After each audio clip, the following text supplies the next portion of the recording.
io mi chiamo Ferdinando Tolgiari e i quadri che vedete fanno parte di un percorso, di un progetto, un percorso che ho chiamato Interstellar, che è un viaggio interstellare. Per farvi capire come sono arrivato a questo progetto, però devo farvi un racconto un po' storico della mia storia, no? Io nasco mezzo secolo e un lustro fa circa, nell'anno della conquista della Luna, o per i più romantici nell'anno di Woodstock, in un paese agricolo dove praticamente il lavoro è ancora in una condizione di nobiltà e quindi quasi più importante dello studio, per cui fin da bambino sono caratterizzato da una grande meraviglia. Io mi meraviglio per tutto quanto, dal più piccolo dei fili d'erba alla più grande delle stelle. Per me è tutto motivo di meraviglia, no? E quindi questa meraviglia mi porta ad avere una curiosità per tutto e cerco di indagare fin da piccolo quali sono i misteri che stanno dietro a questo grande evento di cui siamo testimoni, no?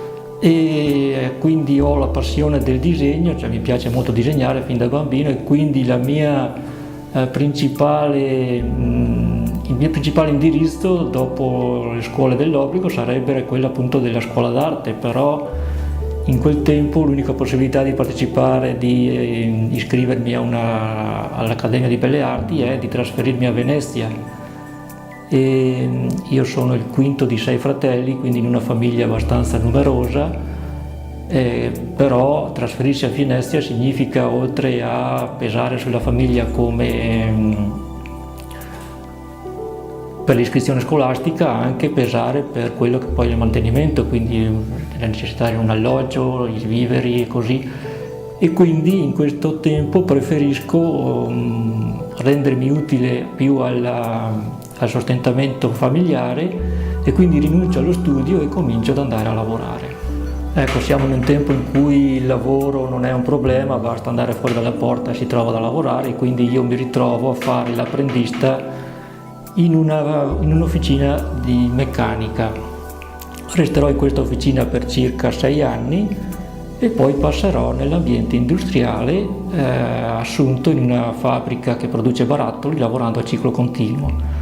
Però la mia è una mente curiosa, creativa, che ha necessità di esprimersi, di espandersi, e questo non è un ambiente tanto favorevole per una mente come la mia, e di conseguenza comincio ad avere delle difficoltà, nel senso che comincio a subire una sorta di malessere di vita.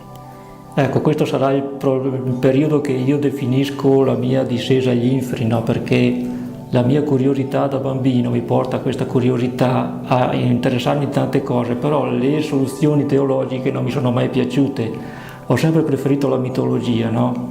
E dallo studio della mitologia al simbolismo il passaggio è molto facile, quindi comincio a scoprire l'universo dei simboli e inizio a appassionarmi alla simbologia.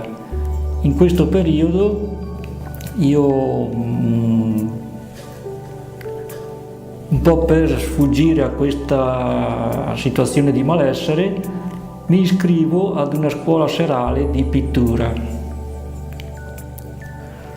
Però anche qui non è che trovo difficoltà, ma siccome sono sempre stato un po' ostile alle regole, l'insegnante a un certo punto rinuncia e dice: senti, io con te non posso fare niente, tu devi fare quello che vuoi, quindi vai libero.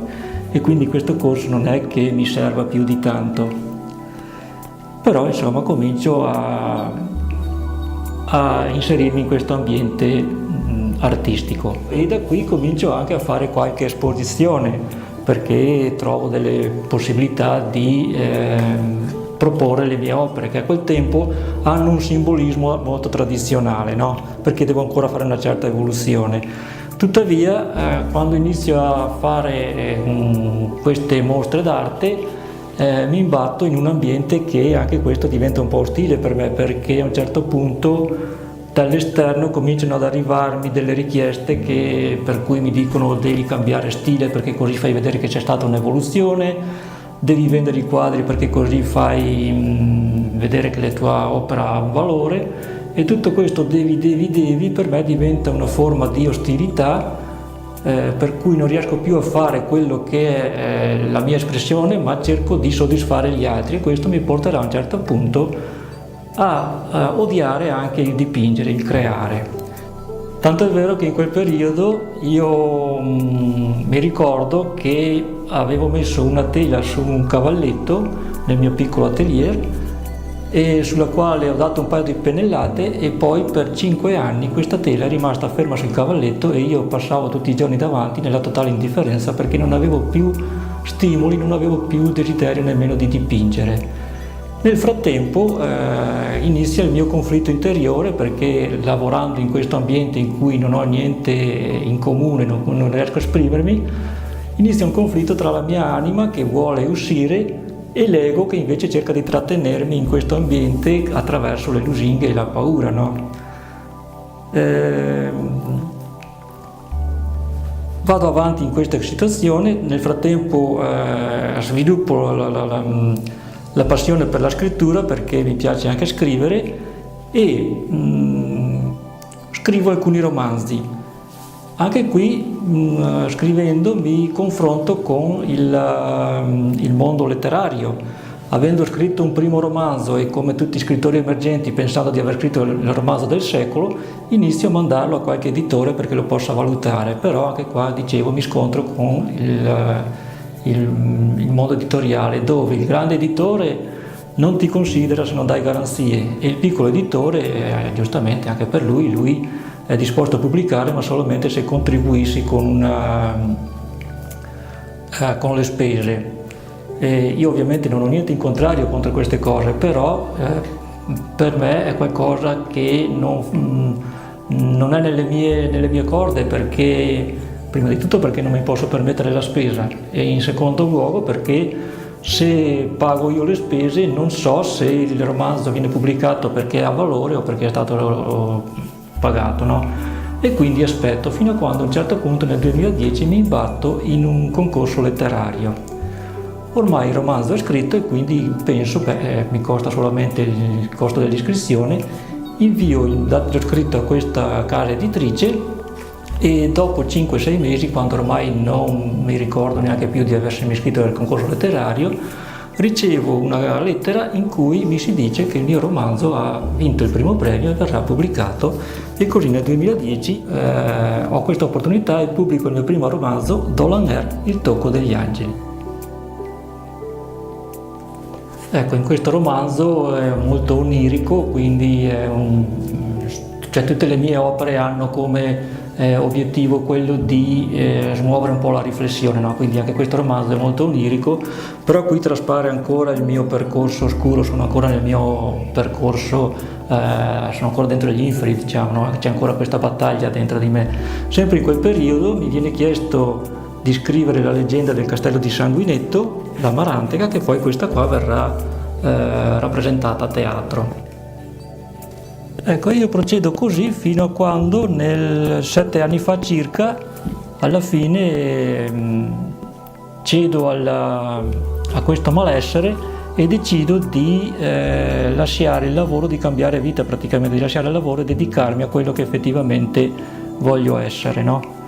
E in quel momento, nel momento in cui prendo questa decisione, una scelta ovviamente difficile, non facile, fatta con tutte le varie, ma nel momento in cui faccio questa scelta, ecco che la mia mente comincia ad espandersi e a trovare un suo equilibrio. E qui ricomincio a produrre anche a livello proprio mio personale, creo proprio un percorso tutto mio, e arrivo a quello che sarà poi questo nuovo progetto del percorso interstellare. Come si arriva a questo percorso? Ecco, una sera d'estate, mentre sto osservando il cielo stellato, che è un'altra delle mie grandi passioni, mi faccio una domanda e comincio a domandarmi: ma se io abitassi su un pianeta che orbita attorno ad una di queste stelle, che tipo di paesaggio potrei vedere da questa stella, da questo pianeta? e quella notte faccio dei sogni molto intensi, molto vividi, con dei colori luminosi, mi vedo proprio su un altro pianeta con dei cieli fantastici, nuvole rosa, fucsia, cascate brillanti, colori che non sono descrivibili nella nostra realtà, e il giorno dopo mi siedo davanti a quella tela che era rimasta ferma 5 anni e comincio a dipingere. E questo è il quadro che risulterà da questo sogno e che darà il via appunto a tutto questo percorso. Comincio a fare altri dipinti su questo stile, però la particolarità è che quando comincio a dipingere questo quadro sono ormai libero da tutti i miei condizionamenti e quindi non mi interessa più soddisfare le esigenze degli altri, ma voglio proprio fare quello che mi sento io di fare. Così vado liberamente, tutti i miei lavori non hanno nessun progetto, io vado a istinto, quello che emerge sempre nel momento. E così comincio a pensare a questo viaggio interstellare, no? E mi viene questa idea di proporre proprio questo viaggio, così faccio anche un'indagine mia personale, come vi ho detto, siccome sono anche una passione anche per l'astronomia, comincio a mettere in ordine le stelle in ordine di distanza dal Sole fino a Deneb, che è la stella che noi possiamo osservare ad occhio nudo, è la stella più lontana che possiamo osservare ad occhio nudo, no?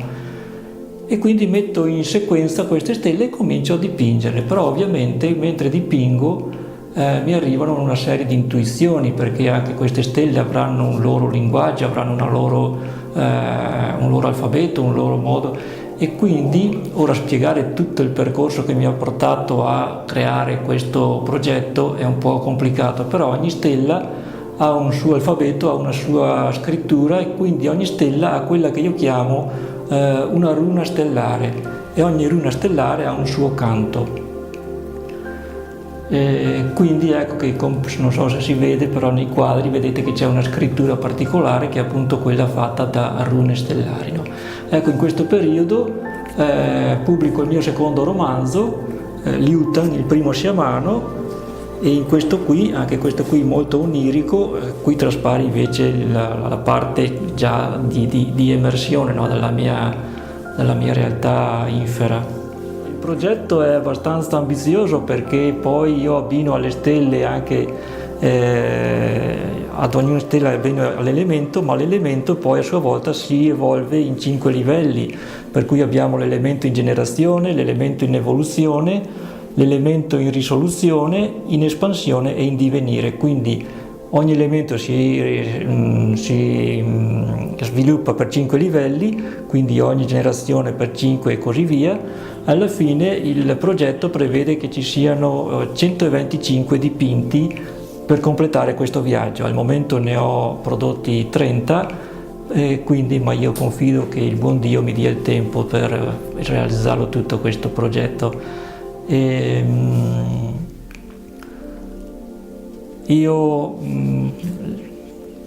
Quello che sarebbe la mia intenzione sarebbe quella di riuscire a trovare un posto dove poter esporre questo mio lavoro liberamente a tutti quanti, perché come ho detto i miei prodotti sono artistici, hanno come obiettivo quello di portare ad una riflessione, no? E quindi che ognuno possa porsi davanti a questi lavori e cercare di capire che cosa vogliono comunicare. Io sono convinto che un'opera d'arte è immortale fino a quando può comunicare qualcosa, fino a quando può parlare. Per questo motivo io non le interpreto, cioè io stesso, essendo che le mie opere sono istintive e non hanno nessun progetto, devo cercare di capire qual è il loro messaggio quando le ho finite. Però non tendo generalmente a spiegarle, perché nel momento in cui io vado a dire ecco quest'opera significa quel particolare, l'opera muore, perché non può più esprimersi, non può più comunicare con chi la osserva, e quindi ogni osservatore deve trovare il suo racconto dentro a quest'opera. E il mio obiettivo, il mio sogno sarebbe quello appunto di trovare una possibilità di dove poter esporre, che tutti possano entrare liberamente a osservare senza bisogno di comprare biglietti o di fare prenotazione, cose del genere, no? Purtroppo le risorse non mi agevolano molto in questo momento.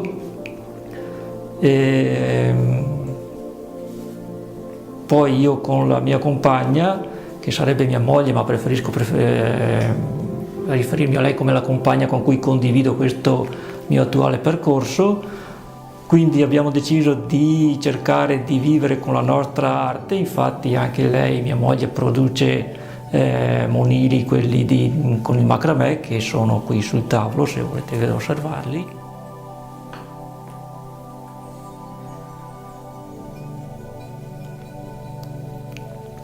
Quindi se qualcuno vuole aiutarmi in questo mio progetto, magari può divulgare la mia opera, può comprare i miei libri, così comunque qualcosa un piccolo contributo arriva a me e qualcosa resta a chi lo compra. Noi ci occupiamo anche di suono vibrazionale, proponiamo delle serate di rilassamento in qualche centro olistico, quindi si può partecipare a queste serate, o magari ci potete trovare in qualche mercatino dell'artigianato che noi ogni tanto frequentiamo, soprattutto nelle zone delle Alessinie. Ecco, questo è un altro sono altri lavori, questi sono lavori che faccio graficamente. Questi li faccio più che altro come passatempo perché per me sono rilassanti. Non ho niente altro da aggiungere, quindi innanzitutto ti ringrazio per questa opportunità, per questa finestra che mi dai da potermi esprimere, e ringrazio chiunque vorrà dedicare un po' di tempo a questo video. E se ti va bene io vorrei salutarvi con il canto appunto di una di queste rune stellari, se vi piace, il canto di Uosalarim, che è abbinato alla stella Fomalhaut, ed è appunto il canto di questa runa stellare, che cita così: fonte di prestigiosi componimenti, l'estremità di un ordine al confine di oscure nature, valica l'istinto di singolari sorgenti. Ministri di neutrali coraggi dispongono difese istruite, come tuono risuona l'essere silenzio. La cosa che propongo dal percorso del viaggio siderale, ho creato quello che è il ritratto siderale. Il ritratto siderale è una composizione in cui il committente, in pratica, dalla data di nascita con l'orario il più preciso possibile, io calcolo la mappa stellare con le stelle che dominavano quel momento e poi produco quello che praticamente è il ritratto simbolico del cielo stellare, del cielo di quel momento, no? Quindi non è un ritratto in cui appare la persona come in un ritratto fotografico, ma appare proprio il ritratto simbolico del cielo in quel momento, e questo nasce appunto dal discorso del viaggio siderale, ed è qualcosa che propongo per chi magari volesse fare un regalo per qualcuno o per se stesso.